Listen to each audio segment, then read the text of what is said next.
Olá pessoal, boa noite. Sejam muito bem-vindos ao Abril do Livro da Casa Educação.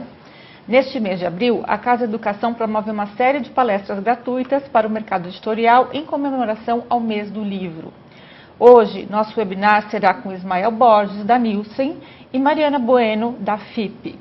Antes de passar a palavra aos palestrantes, gostaria de passar algumas informações técnicas para vocês. Por favor, deem preferência ao Google Chrome e fechem as demais janelas para melhor navegação. Caso tenham perguntas, coloquem hashtag e mais a pergunta e eu as farei aos palestrantes no momento mais apropriado. Boa aula.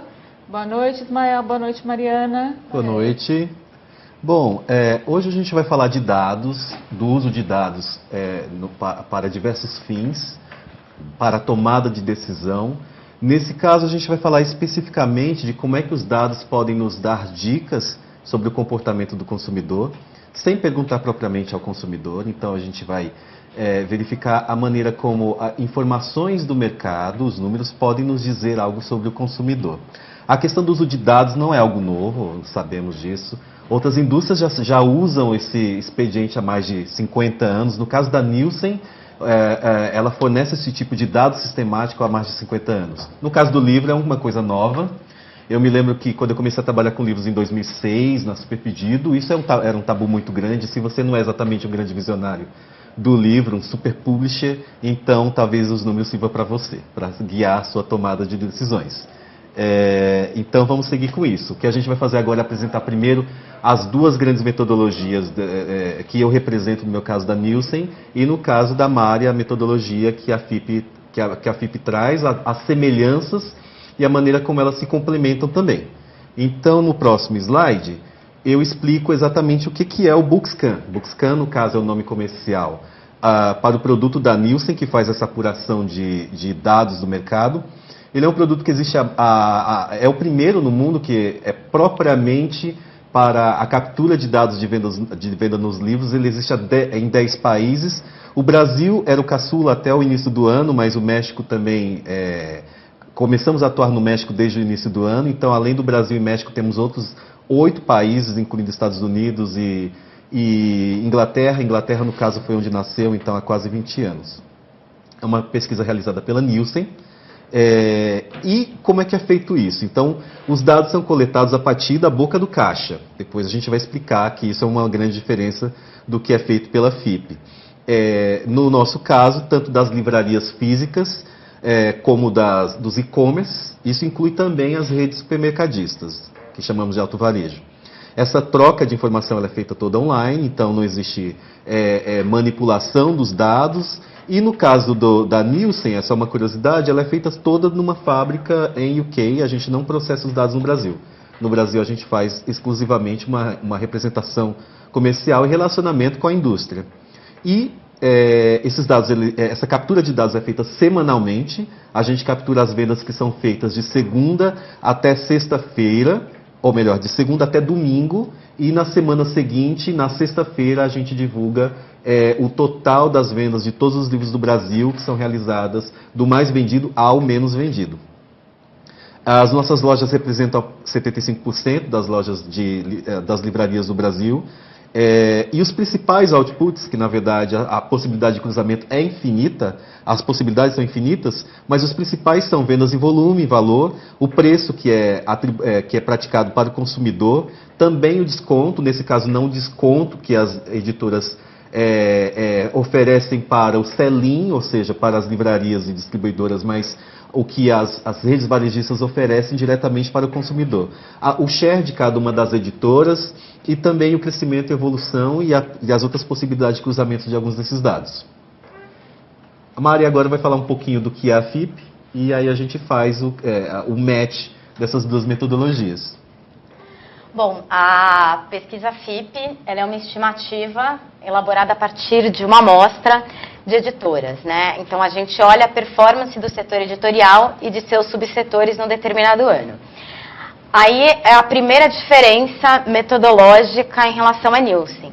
Enquanto a Nielsen está olhando o varejo, a gente está olhando para as editoras. Então são as editoras que fornecem os dados para a pesquisa que a gente realiza. A pesquisa é realizada pela FIP em parceria com a CBL e com o SNEL. Ela é, acho que, a pesquisa mais longeva do mercado. Ela é feita a partir da verificação do comportamento dessa amostra. Os dados do universo do setor são a cada ano atualizados. Então, a gente pega esses dados e compara com os dados do ano anterior e vai criando uma série histórica aí com esses dados. O tamanho da amostra que a gente tem é 70% do mercado em termos de faturamento. Então, aquilo que as editoras declaram representam 70% do faturamento. Os outros 30%, a gente trabalha num processo de inferência estatística. A FIP realiza outros estudos?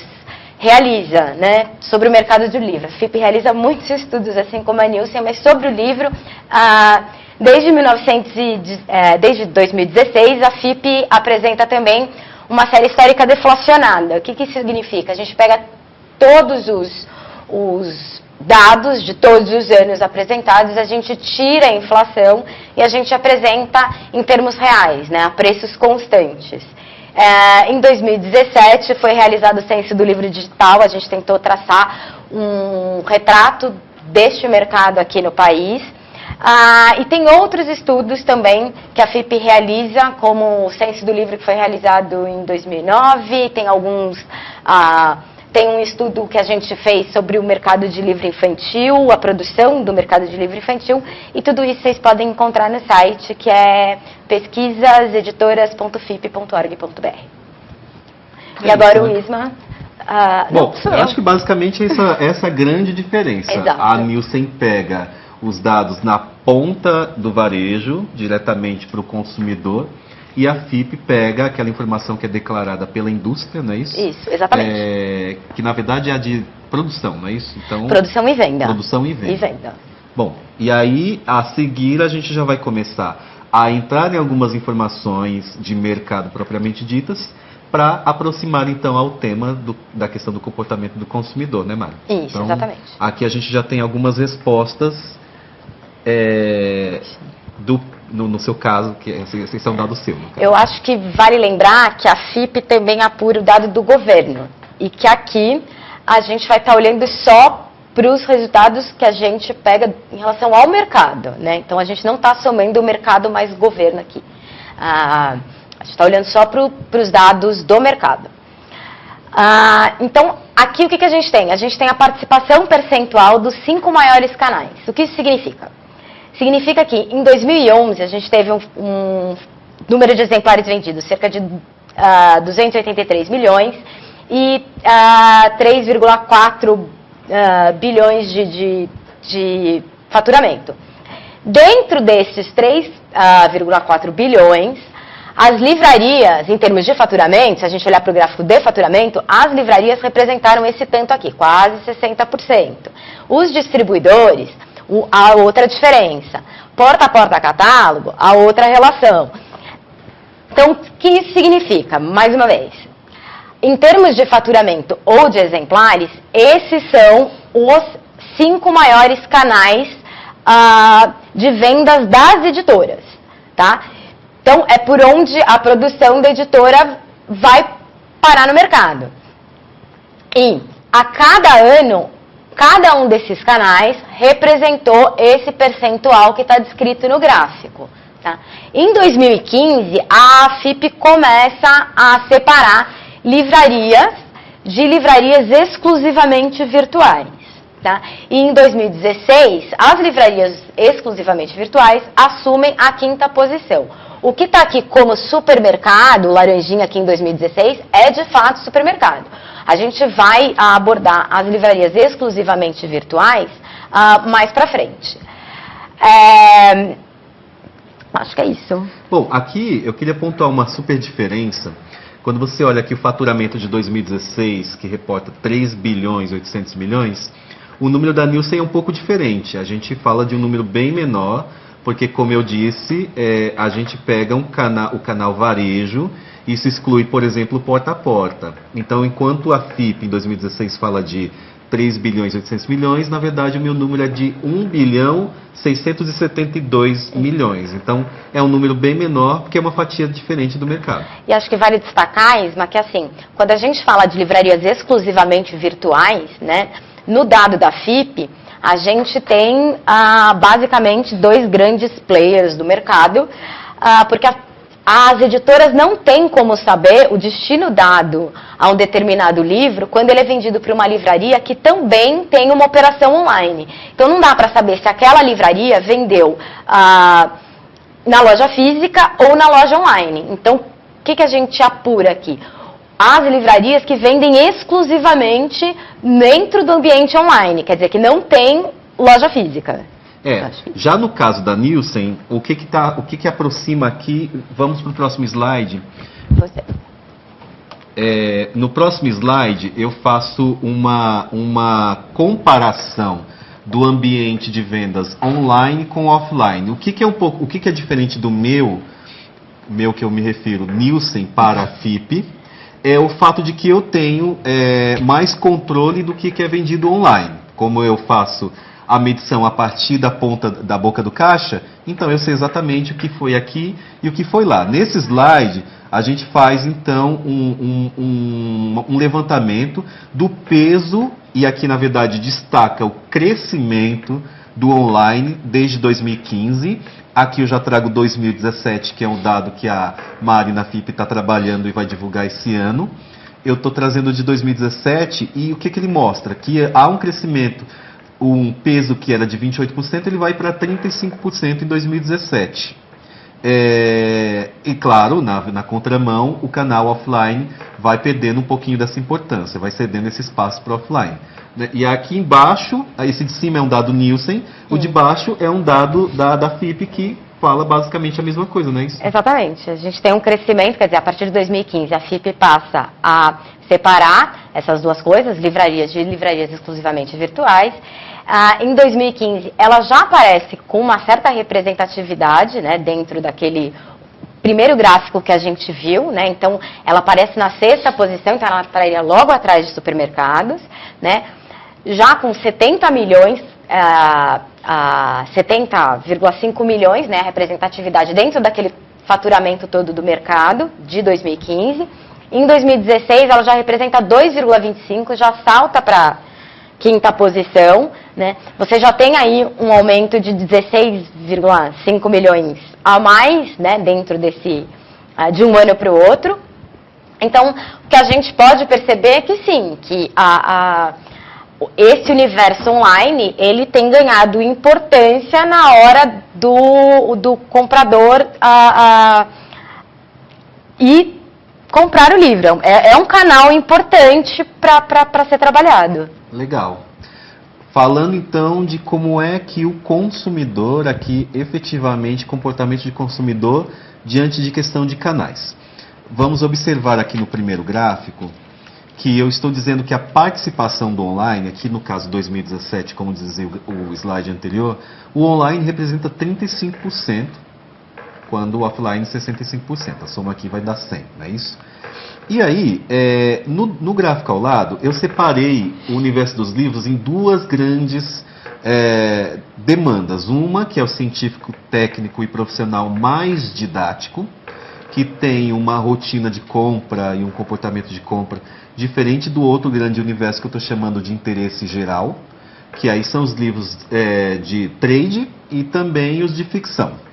O que eu estou dizendo aqui? Que quando o online ele tem um peso, uma participação de 35% no total das vendas, o tipo de livro científico, técnico e profissional mais didático vende 40% nesse canal que tem um peso de 35%.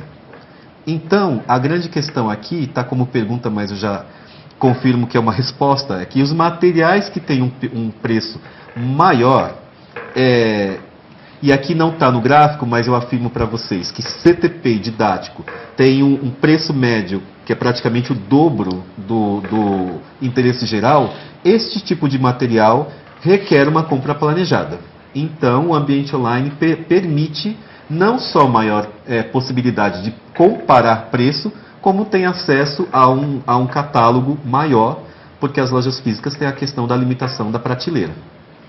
Na mesma linha de raciocínio, no gráfico ao lado, mantendo aqui o peso do online e do offline, eu estou agora me dirigindo à questão dos livros de interesse geral. Os livros de interesse geral, 68% dessa linha editorial é vendida no canal offline, que é 65% do peso do total. E aqui a questão do comportamento do consumidor este tipo de livro, que além de ser mais barato, ele também tem uma questão de ter uma oferta muito grande em termos de desconto, ele dá mais espaço para aquelas vendas de impulso. Tanto pela questão do ticket médio, como também pela oportunidade e até um pouco também pela questão do interesse do assunto.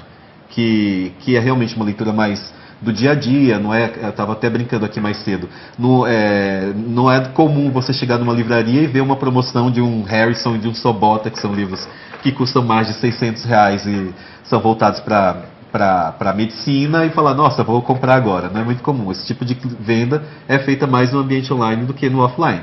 Ismael, Sim. Temos uma pergunta aqui do Rodrigo. Ele quer saber se os dados auferidos pela pesquisa, eles correspondem à venda online de livros físicos e digitais ou apenas de livros físicos? Boa pergunta. É apenas de livro físico. Mesmo quando eu digo no ambiente e-commerce, no ambiente online de venda, estou me referindo a livros físicos. Nessa pesquisa não tem número de e-book. E a Gerlaine pergunta se existem pesquisas de comportamento do consumidor só de e-books. Não no Brasil aberto. O que provavelmente tenha são operadores desse tipo de livro, provavelmente eles têm uma pesquisa própria, mas não é uma metodologia para fazer a comercialização como a Nielsen faz. Não é pública. Não é público. Não se publica. Não é público Algum e player, nem a venda. É um player que vai ter. Ninguém publiciza isso. E eu posso até dizer que tem uma experiência lá na Inglaterra, também da Nielsen, que ela tem um pouco dessa informação dos livros do e-book a partir da declaração de venda da indústria, do publisher, mas não a partir da boca do caixa, exatamente. Mas não é uma experiência que a gente fez rollout para o Brasil ainda. Perfeito. Obrigada. Imagina. O próximo dado é a Mari falando ainda do online, né? Mas aqui não pelo varejista, não é isso? Como a FIP olha a autodeclaração das editoras, a gente consegue medir a venda realizada pelos sites das editoras. Então, a gente consegue perceber que a participação percentual dentro daquele, ainda dentro daquele primeiro gráfico que a gente mostrou, em relação à venda realizada diretamente pelo site da editora, é muito pequena. Ela é muito pouco representativa, né? Então, em 2013, a gente tem aí 28 milhões, cerca de 28 milhões sendo vendidos pelos sites das editoras. Perto de um mercado de 3, 4 bilhões, é muito pouco. O mesmo vale para 2015, que são os 2 melhores resultados desse canal dentro daquilo que a FIP apura. E eu queria só complementar a fala da Mari, dizendo que as duas pesquisas, elas são complementares, porque eu, por exemplo, não tenho essa informação. O meu canal colaborador, ele é conhecido, então são as grandes redes varejistas do Brasil, mas eu não computo a venda da editora. Então esse é um bom momento de você pegar um pouco daqui e um pouco dali também. Que apesar de ser uma informação que vai em torno de 0,5%, mesmo assim dá pra gente ter bastante site com essa informação, né? Eu acho que dá para pensar que o consumidor, se o consumidor, por exemplo, que é o objeto daquilo que a gente está analisando, se ele vai até o site da editora comprar esse livro. E aqui abre aquele debate que no final a gente ia discutir um pouco, que é como que é o posicionamento da editora diante de um e-commerce próprio e a relação dele em relação aos parceiros varejistas, né? Mas isso a gente discutir a seguir. Você quer falar alguma coisa? Uma pergunta da Isa. Os quadrinhos entram como livros de ficção? Sim, está dentro de ficção. E, no caso, está dentro da pesquisa. Basta ter um ISBN. No caso, se for um quadrinho com ISBN, ele é um livro. Isso. Okay. A não ser, também pode haver situações de que um quadrinho entre em não ficção trade. Aí é uma questão de classificação. Mas se não for ficção, vai ser não ficção trade. Depende realmente do objeto. Do tema, né? Do tema. Ok, perfeito. dado seu, Mari? Bom, aqui eu acho que assim, a FIP tem duas formas para a gente olhar o comportamento do consumidor dentro daquilo que a gente apura na autodeclaração das editoras. Uma são os canais, que a gente viu há pouco, e a outra é através da série histórica que a gente publica, uma série histórica deflacionada. Que significa? Significa que a gente tirou a inflação do dado. Significa que um real de 2016 vale a mesma coisa do real de 2006. Aí a gente percebe que o mercado fez uma aposta, né? Uma aposta em ofertar produtos mais baratos e ter um ganho de escala, né? O resultado, como a gente vê na tabela abaixo, não foi bom, né? Essa aposta ela não se concretizou.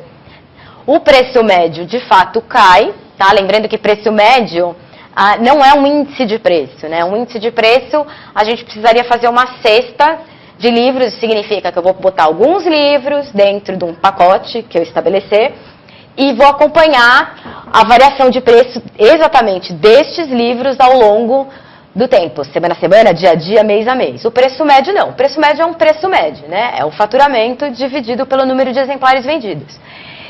E a gente percebe que esse preço médio cai, né? E o faturamento também cai. Então, esse ganho de escala que o mercado esperava obter com essa redução de preço, ofertando produtos mais baratos, ele não se concretiza. Ô Mari, então deixa eu fazer uma pergunta para você agora. Vamos ver se eu estou lendo certo o gráfico, porque tem muita informação aqui, né? Primeiro que a última linha, na verdade, é o total dos 4 acima, Exato, não é isso? isso. E o que você está me dizendo é que nessa primeira coluna que você faz a comparação do preço que era praticado em 2006 e traz esse preço para 2016, então o valor do faturamento do mercado, ele caiu 22,85%. O mercado cai em termos reais, quer dizer, tirando a inflação, 22,85%. Obras Gerais despenca, né? Menos 41% ao longo desses 11 anos. O slide seguinte, eu acho que ele é bem ilustrativo, porque a gente vai ver exatamente isso no gráfico. Então, o que a gente vê aqui? Primeiro, a linha vermelha, ela representa a mesma coisa, é o PIB, né? As linhas coloridas, né, o azul, o verde, o laranja e o roxo, eles representam cada um dos subsetores que a pesquisa, a FIP analisa. Então, didáticos, religiosos, obras gerais e CTP. Vale lembrar que esses subsetores, eles não são os livros, eles são as editoras. Então, assim, uma editora que fatura, tem o seu faturamento proveniente da maior parte da venda de livros didáticos, ela está em livros didáticos, né? Uma editora que tem a maior parte do seu faturamento em obras gerais, ela está em obras gerais. O que a gente observa aqui? Que em didáticos você tem uma certa constância. Então você tem um PIB aumentando, você tem um ciclo econômico, né, crescendo. Lembrando que em 2009 o Cristo estava decolando na capa da The Economist, o Brasil estava na moda, né? Todo mundo queria Havaiana. Então, assim, ainda ia ter Copa. Ia ter Copa, tinha uma série de, né? O Brasil estava bombando. Didático tem uma certa constância aí dentro nesse gráfico. Religiosos, ele oscila bastante, mas ele tem um boom, né? Você percebe aqui, acho que é 2009 para 2010, ele cresce bem quando o Cristo está voando, decolando. CTP, eu vou deixar obras gerais por último, porque é bem pesado.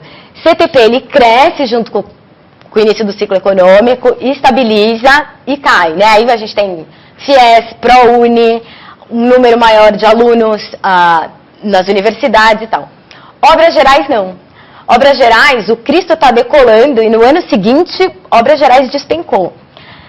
O que isso mostra em relação ao objeto que a gente está olhando aqui, que é o consumidor, que é o sujeito que compra livro, né? Primeiro que eu dividiria em duas categorias, né? Aquele que compra por leitura obrigatória, né? Ou seja, uma certa tutela nessa compra, que é didático e CTP. Um aluno da universidade, ele é praticamente obrigado a comprar o material que a universidade adota. Didático, idem. Quer dizer, os pais que têm filhos nas escolas privadas, ou ele compra o material, ou ele tira o filho da escola. O filho não pode ficar ali sem ter o material exigido. Religiosos não. Religiosos a gente já pode colocar numa categoria de leitura por vontade própria. E aí, ela aproveita o crescimento desse ciclo econômico e, de fato, quer dizer, o comprador de livros religiosos, ele acontece aqui. Os livros religiosos conseguem conquistar o seu público com uma política de redução de preços, apesar de, ali, por volta de 2011, ele tem uma queda, mas ele não está tão distante assim. Obras gerais, não. O comprador de obras gerais, que é o comprador por vontade própria, ele não comprou mais livros porque tinham livros mais baratos sendo ofertados, né? É aquilo que eu falei, enquanto Cristo estava decolando na capa da Deco, né, ia ter Copa, o Brasil estava na moda e tal, o mercado editorial de obras gerais apresentava uma queda brutal.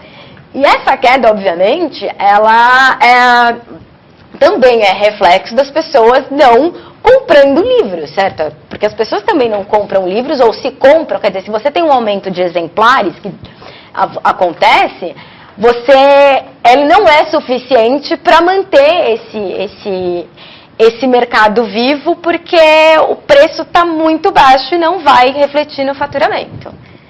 Mari, mais uma participação da Isa Oliveira. Ela quer saber se a FIP faz pesquisa de perfis de editoras no mercado, classificando como independente, especializada, CTP, etc. Não, a gente classifica por esses 4 subsetores e a gente também classifica por nível de faturamento.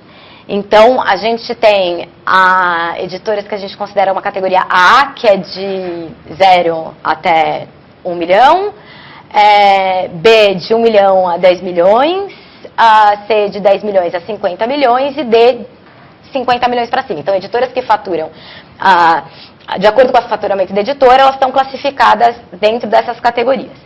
Esse dado, ele não é público, tá? Isso não aparece no dado que a gente divulga para a imprensa e que as pessoas normalmente têm acesso. A FIP produz um relatório mais completo, e esse relatório só tem acesso às editoras que respondem à pesquisa. Então, ali dá para saber, por nível de faturamento, onde estão essas editoras. Perfeito. Legal. Bom, nesse gráfico, então a Mari está desenhando um cenário catastrófico. Ele vai até 2016. 2016, triste. é muito triste. Aí aqui já rolou também a nova Economist com Cristo caindo e tudo mais. Todo mundo sentiu a crise, né? Todo mundo sentiu a crise. No próximo slide, eu tenho dados que corroboram o que Mari está dizendo, mas eu já trago também 2017. Mudou um pouco o formato aqui. O ponto a série histórica da Nielsen é menor. A gente começou em 2014, 2013 na verdade, mas aqui eu estou trazendo dados a partir de 2014. Nos 2 anos primeiros, 2015 sobre 2014, 2016 sobre 2015, a gente está em linha. De fato, a queda foi brusca. Aqui, cada uma das linhas, então, você pode ver em volume, faturamento, aqui já considerando faturamento e inflação, preço médio, quantidade de títulos comercializados, o desconto que eu vou falar mais tarde, especificamente sobre desconto, e aqui só uma colinha para a gente lembrar o que foi a inflação e PIB nesse período. E o que é esse slide? Na verdade, é mostrar que existe uma luz no fim do túnel, pelo menos a partir da metodologia que a gente está apurando Nielsen, mostra que o ano de 2017, finalmente, a gente viu alguma coisa positiva, não só em termos, nos números propriamente ditos, mas o ambiente no qual esses bons números acontecem é um ambiente macroeconômico mais favorável. Então, além da gente ter visto um crescimento em volume, o primeiro expressivo, tanto em volume quanto em valor dos últimos tempos, você vê que isso, diante da inflação e do PIB, é uma cena completamente diferente do que a gente estava vendo antes. E o que torna 2017 interessante em relação aos anos anteriores, eu trouxe aqui o desdobramento do faturamento de 2017 com as barras laranja em relação ao ano anterior, 2016. Diferente de anos anteriores, que a gente teve diversos acontecimentos no meio do período, esse gráfico ele era mais ele é mais complexo, porque alguns meses crescem muito, outros caem demais, então não existe uma linearidade, você não consegue entender exatamente o que está acontecendo. São solavancos muito grandes. E 2017, ele é diferente dos anos anteriores nesse sentido, ele é um ano mais suave, ele é um ano mais reto, mais constante em termos de crescimento. Você percebe que o crescimento ele é positivo e amplamente positivo no decorrer de cada um dos períodos de 2017. Isso mostra isso mostra que o mercado vem reagindo em 2017 com mais certeza do que ele está fazendo, sem depender de grandes acontecimentos. Isso também pode ser visto no próximo gráfico. O que é esse gráfico? Novamente aqui, o laranja é 2017, o azul, o ano anterior. E cada um desses períodos neste período, então aqui corresponde a janeiro, fevereiro, como que estava o acumulado de faturamento, o crescimento acumulado em cada um desses períodos. E você percebe que, corroborando o gráfico anterior, o acumulado é positivo e constante ao longo de todos os períodos até fechar o ano com 6,15% de crescimento. Então são maneiras que a gente vê que o mercado ele vem trabalhando de uma forma mais calma, que é quando a gente fala aqui de questão de dependência de grandes acontecimentos, como foi 2015 com o livro de colorir, que em algum momento representou 30% do que foi vendido no mercado, no período 5 de 2015.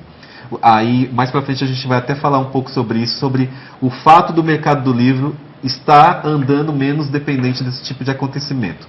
Aqui, nesse gráfico, eu estou destacando uma grande arma que foi usada ao longo dos últimos anos, que foi o desconto. E nesse caso eu estou falando do desconto que os varejistas praticam diante do consumidor final.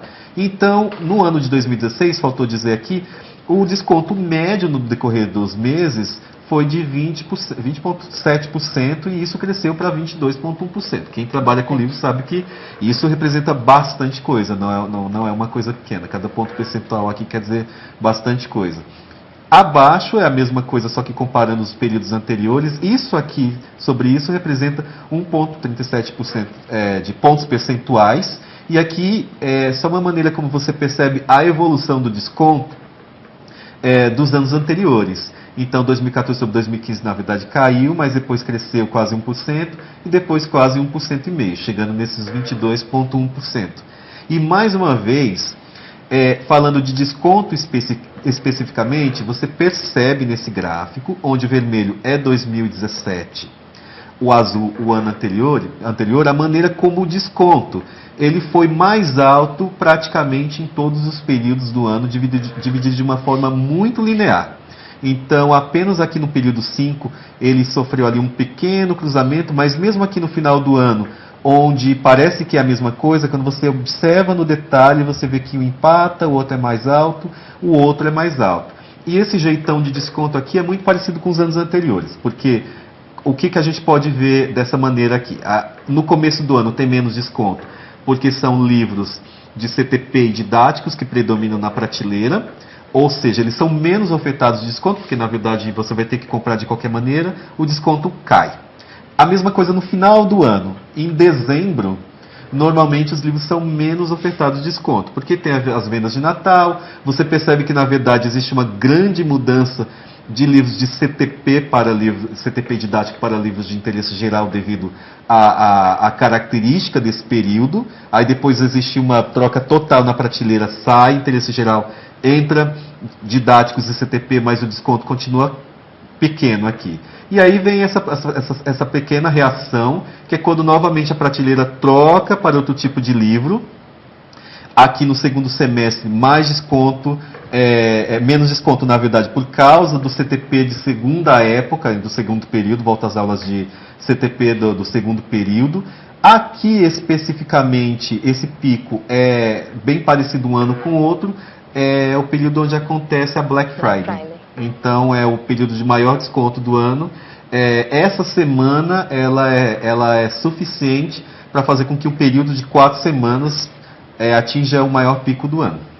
Isma, pergunta da Renata.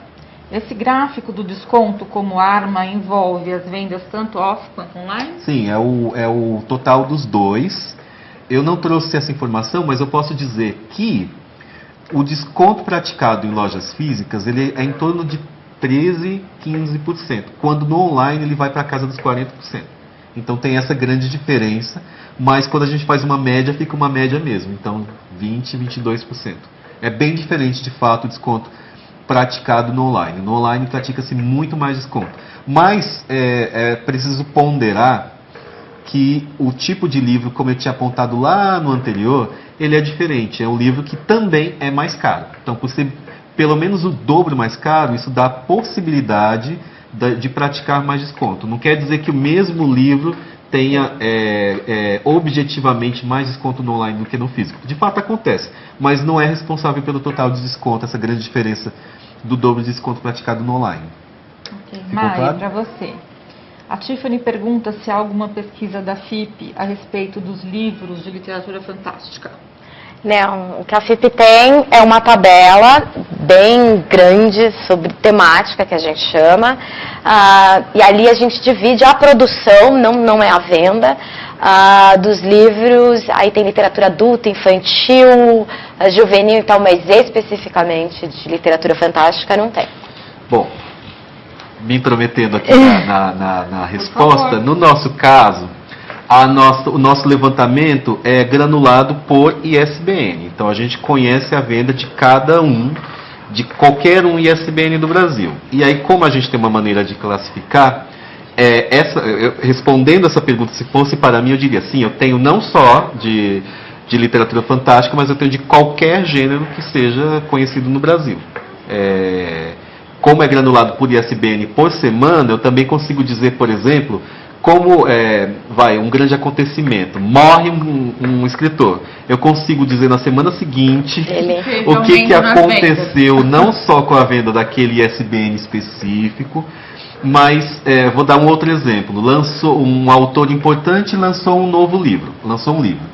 Eu consigo dizer não só a venda daquele livro, mas eu consigo fazer correlações. Se esse livro arrastou aquele gênero todo, se arrastou aquele mercado todo, se o livro da capa do cinema, ou melhor, se o lançamento de um trailer de um filme provoca a venda de um livro, a capa especial ou a capa não especial.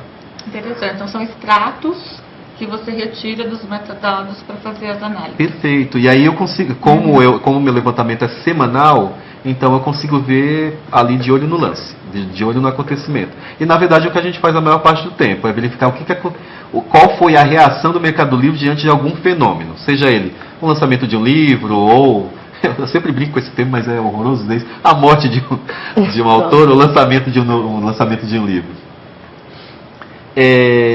Vamos lá. Continuando então, ficou clara a questão do desconto. Aqui, nesse gráfico, eu estou levantando aquela questão do 2017, como eu venho dizendo aqui embaixo, foi um ano, digamos assim, sem grandes fenômenos. E o que eu estou chamando de grande fenômeno? Eu sempre me remeto à questão do livro de colorir, por exemplo. Como eu disse, em 2015, o livro de colorir salvou o mercado editorial, e aí abriu um grande debate. Essa venda é incremental?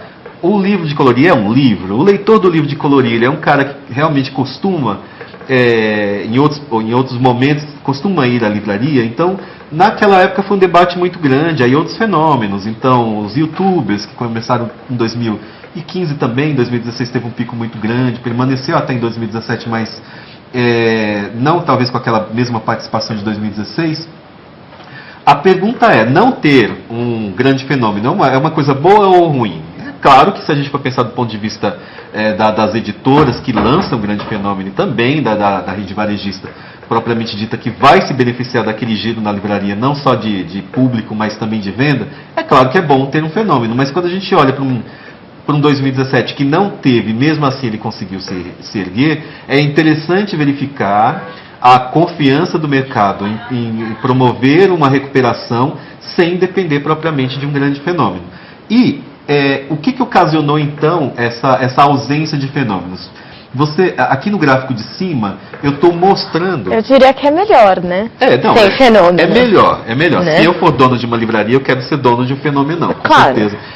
Ou melhor, de uma editora, mas também de uma livraria. Mas se a gente for pensar macroeconomicamente falando, na saúde do mercado varejista, é sempre importante, a gente não pode ter outra conclusão de que não ter, e mesmo assim você se recuperar, é uma informação interessante. É uma coisa muito boa. E é preciso identificar que um fenômeno, como o próprio nome diz, é um fenômeno. Então ele não... Não sabemos quando é que virá um fenômeno. Exatamente. Não tivemos. Ele não... Ou parte do que a gente não faz se repete tentar... com tanta frequência, assim. E é interessante você ter uma recuperação sem fenômeno. Parte do que a gente faz é tentar prever tendências. Né? Então, o que vai rolar agora? Então, a gente consegue descobrir algumas coisas disso, mas descobrir uma grande onda, por exemplo, como foi o livro de colorir, é uma coisa impossível por ser um fenômeno. E o gráfico de cima, ele mostra que os livros mais vendidos, eles perdem importância. Isso é uma informação boa ou ruim? Né? Vamos pensar aqui. Então, o que eu estou dizendo? Os 10 livros mais vendidos de 2016 em relação a 2017, em 2017, esses 10 livros têm menos importância no total geral, que, vamos lembrar, apresentou um crescimento, do que no ano anterior.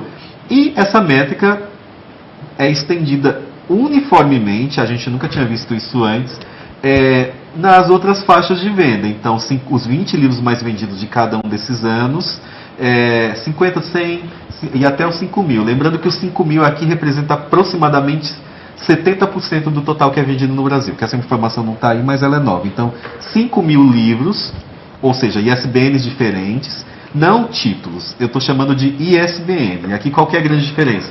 Tem título que tem mais de um ISBN, por ser uma versão especial, ou capa dura, ou capa do filme. Então o título é o mesmo, mas acontece que ele pode ter 50 diferentes ISBNs. Outro exemplo é quando é um título internacional, e vamos lembrar que eu capturo as vendas do Brasil, não só o livro brasileiro, mas eu capturo também livros internacionais.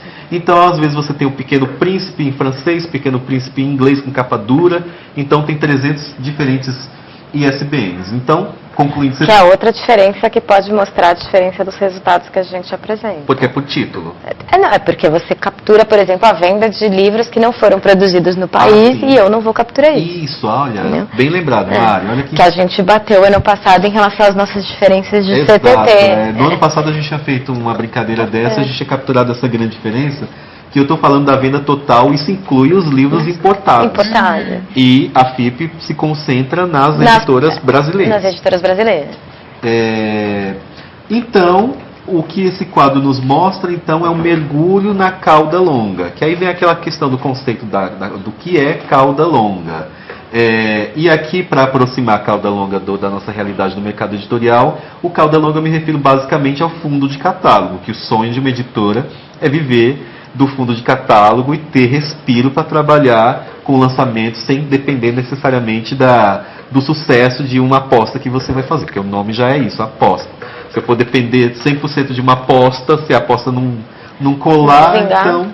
E aí, no caso, quanto mais você pode trabalhar com a cauda longa, mais oportunidade você tem de trabalhar com segurança ou tranquilidade com o lançamento. Então... São duas informações nesse slide. A primeira é que não há fenômeno, isso a gente vai encarar sim como uma boa informação, e o mercado está trabalhando com mais fundo de catálogo, isso sim é uma boa notícia. Isma, a Tiffany pergunta como ter acesso a algumas dessas pesquisas a respeito dos gêneros. Vamos lá, falando bem francamente, a Nielsen vende essa informação, claro. Então normalmente o nosso público-alvo para essa venda de informação costuma ser a editora. 90% do nosso público é editora. Se ela trabalha em alguma editora cliente, é só ela me ligar que eu faço o estudo para ela. É um produto. É um produto. Se ela não trabalha em alguma editora que é cliente, algumas informações, como essas, que possam colaborar com o mercado, algumas delas eu costumo divulgar nesse ambiente de aula ou em algumas vezes com a imprensa. Mas é realmente um caso para se discutir. Depois pega o meu contato e a gente conversa. Perfeito. Tá bom? Mais alguma pergunta? Esse próximo gráfico é só uma brincadeira que, novamente, estou falando das faixas de venda.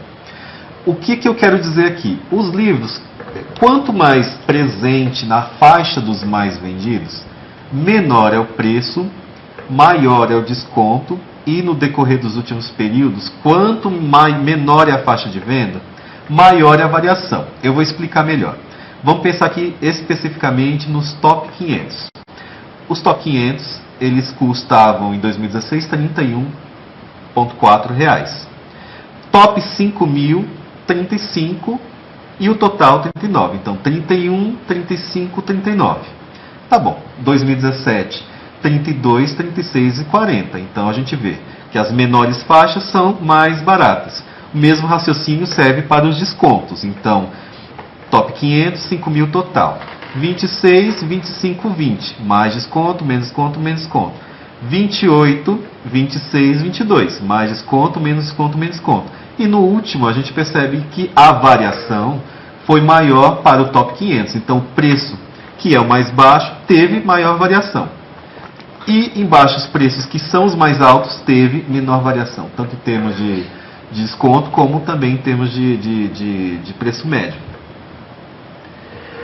De slides importantes, esses foram aqueles que a gente trouxe para, digamos, apresentar o tema de dados. Na verdade, os dados são infinitos. A primeira vez que eu apresentei as minhas apostas do que a gente poderia dizer, eu estava com 70 slides, daí a Mari estava com mais 200 slides, a gente falou, o que a gente pode mostrar nesse pouco tempo, que é um tempo extremamente exíguo, o que a gente pode mostrar de dados e dizer como é que isso ajuda a entender um pouco a cabeça do consumidor / leitor, que na verdade, em outro momento, eu tinha debatido que esses dois caras eventualmente são os mesmos caras, mas eventualmente não são. Então, como é que a gente sabe um pouco da vida desses caras a partir de números? E aqui a gente levantou algumas questões que é para a gente mais levar para casa.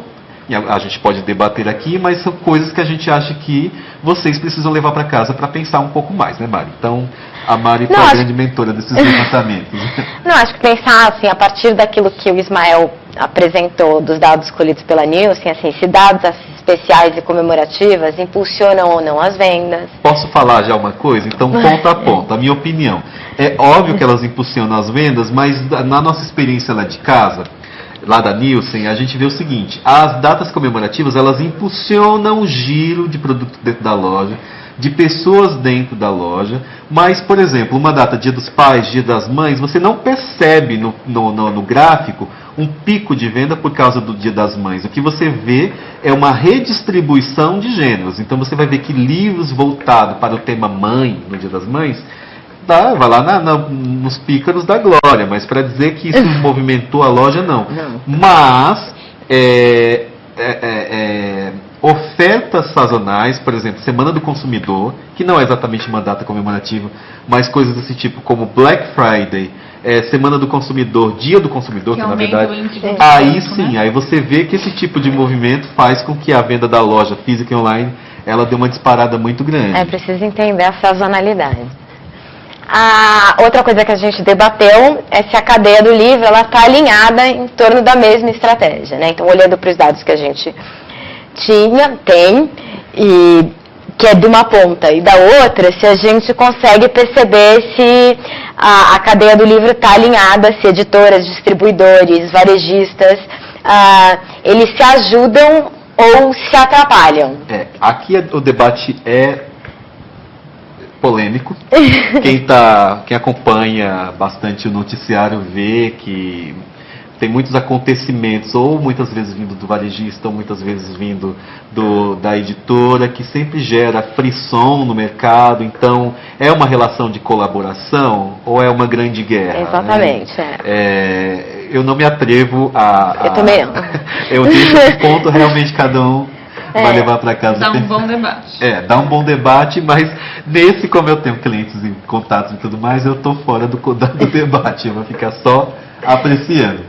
né, a gente também debateu se o tamanho do catálogo ele é determinante para um bom posicionamento no mercado, né? E aqui, porque a né? FIP apura a produção, então a gente tem o número de livros produzidos, títulos produzidos ano a ano, inclusive novos ISBN, e o ISMA também tem de uma outra forma esse mesmo dado. Eu não fiz um slide para isso, mas outro dia a gente estava brincando com um dado que eu achei interessantíssimo. Acho que poderia a gente ter feito um slide, mas vamos ver se eu consigo me fazer claro só falando. A gente foi fazer uma ponderação do tamanho do catálogo das editoras, fazendo uma correlação com o faturamento por ISBN. É um fator, né? Então a gente pega o total do faturamento daquela editora e divide pelo tamanho do catálogo. E a gente descobre informações importantes a partir disso. A gente vê com quantos ISBNs ela precisa para faturar aquele tanto. E aí criou-se um debate que, novamente, eu não acho que exista exatamente o tamanho ideal de catálogo, mas os números eles mostram algumas dicas aqui do que a gente pode pensar.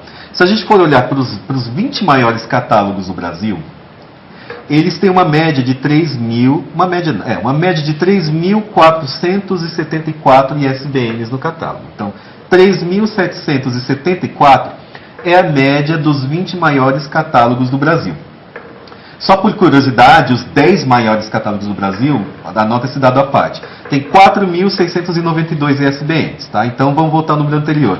Os 20 maiores catálogos do Brasil têm em média 3.474 ISBNs. Agora, quando a gente vai para o outro número, quando a gente pensa nas 20 maiores editoras que têm o maior faturamento por catálogo do Brasil. Então vamos de novo. As 20 maiores editoras que apresentam maior faturamento em relação ao número de ISBNs do Brasil. Esse número de ISBNs no catálogo é de, em média, 898 ISBNs. Então mostra que as editoras que mais faturam por ISBN têm um catálogo mais enxuto. Essa é a grande conclusão dos números, não minha, não de ninguém. Os números mostram, os números não mentem. Foi divertido fazer isso. Né?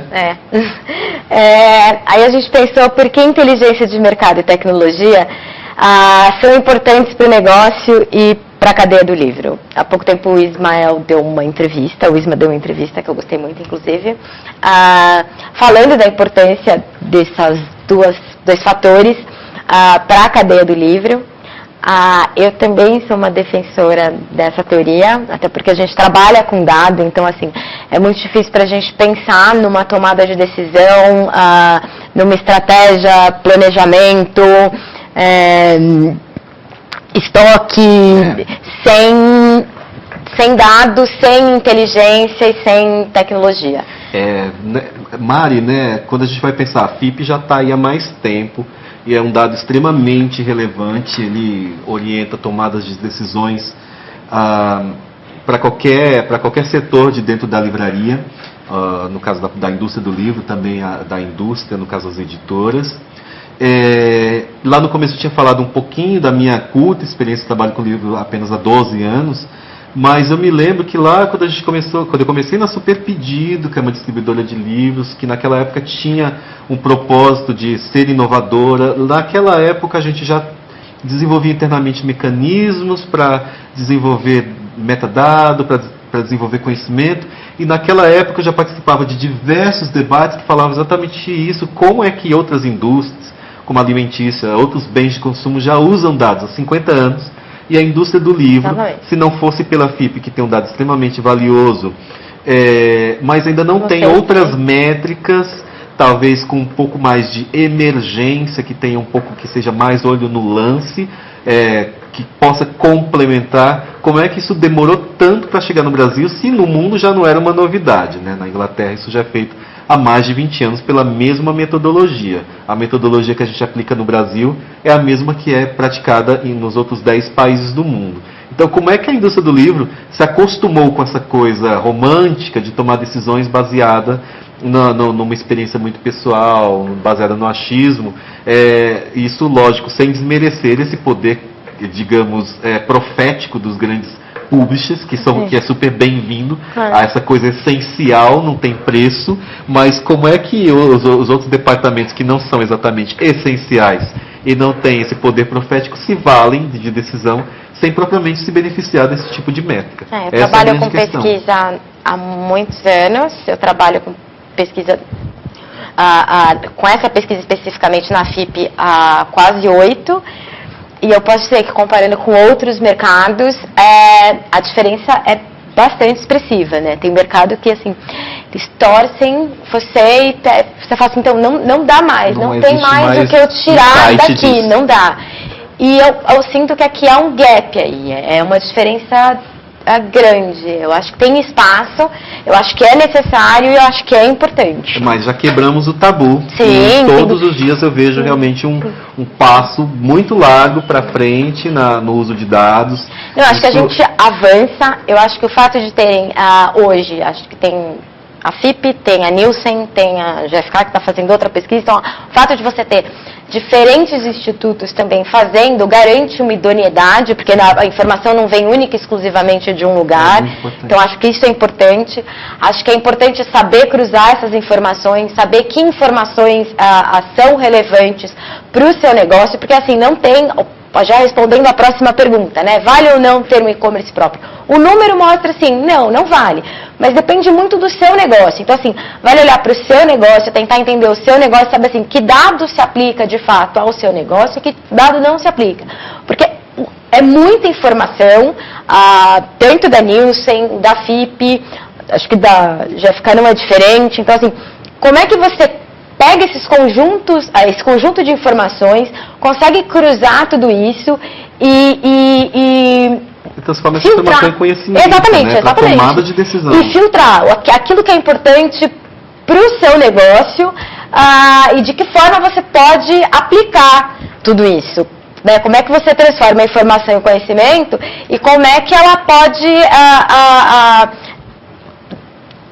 gerar valor. Exatamente. Entendeu? Porque a informação, no fim das contas, ela gera valor. Acho que é isso. Temos mais 5 minutos e 2 perguntas. Como vocês avaliam o consumo de e-books no Brasil e como vocês avaliam a estratégia de marketplace? Bom, sobre e-book propriamente dito, como eu disse, eu não tenho material para corroborar minha opinião. Então essa eu vou... como é que é? São perguntas consumo de e-book? Da Gerlane. Como vocês avaliam o consumo de e-books? E outra, como vocês avaliam a estratégia de marketing? Então, a FIP fez um levantamento ano passado sobre o mercado de livro digital.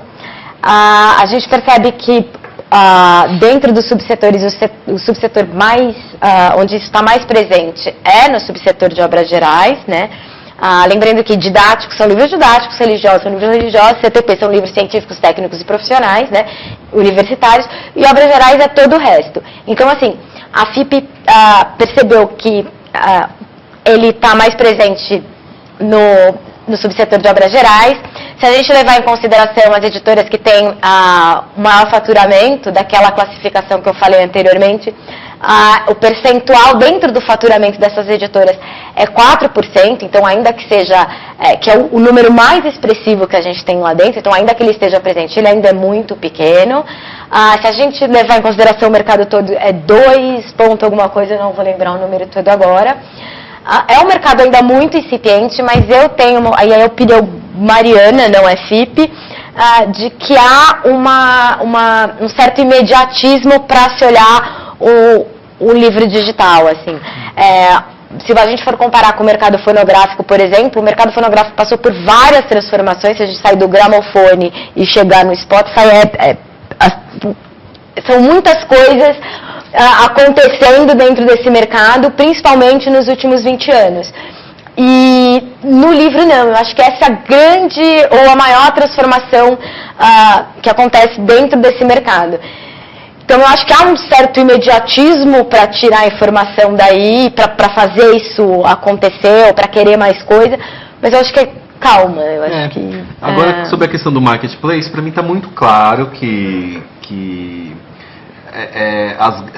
as redes varejistas estão aprendendo a trabalhar com esse artifício experimentando, mas em termos de metodologia não vejo nada é uma coisa muito interessante porque democratiza a oferta de livro e permite que pequenos players possam entrar se valendo realmente do conceito. Então, sim, particularmente, eu acho que é muito bem-vindo, mas eu acho que ainda existe uma curva de aprendizado interessante ainda.